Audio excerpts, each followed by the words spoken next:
Welcome to our word of hope on this Saturday of the 30th week of Ordinary Time. I'm Brother Edward, coming to you from Madison, Wisconsin, where I work and live. Today's gospel continues a theme that we have seen in St. Luke's writings for the last few chapters. Jesus is in conflict with the religious leaders over his preaching, his miracle working, especially on the Sabbath. So today, St. Luke, in his subtle manner of writing, sets up the conflict in a kind of an interesting way. He doesn't say that the Pharisees are going to attack Jesus, but rather he says Jesus was invited to dinner at a Pharisee's house. And he notes right away that the Pharisees are watching Jesus. What does that mean? I don't know, when you're in school, if the teachers start watching you, or maybe your parents were keeping a close eye on you.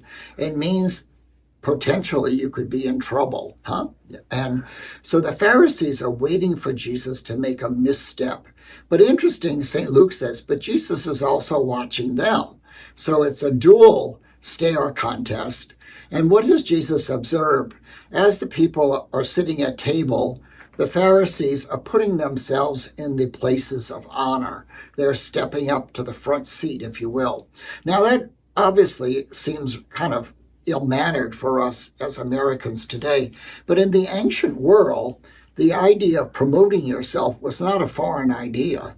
That in fact, even some people when they died or before they died would pay somebody to write their biography and make them sound much better than they ever were.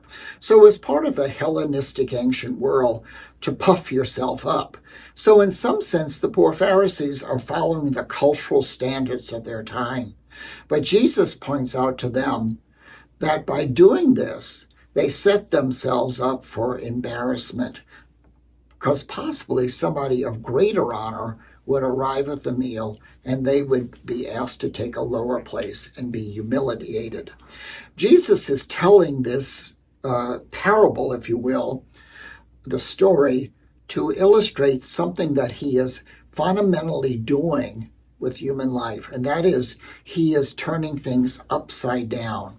He says those who humble themselves will be exalted. And we might think of it just like flipping the cultural values of the people, which he is, because Jesus is really right-siding the culture. He's teaching people a reality that we are a gift from God, that we do not have to promote ourselves because we are honored with our dignity. So in today's gospel, the challenge for us is, how do we humiliate ourselves, which means to be honest about who we really are? St. Thomas Aquinas says true humility is informed by truth, that we know who we are and who we're not. So Jesus is challenging the Pharisees to understand who they are and where they fit into society. And it's the same question for us today. Where do we fit in? How are we contributing? What honors do we seek that are really not ours?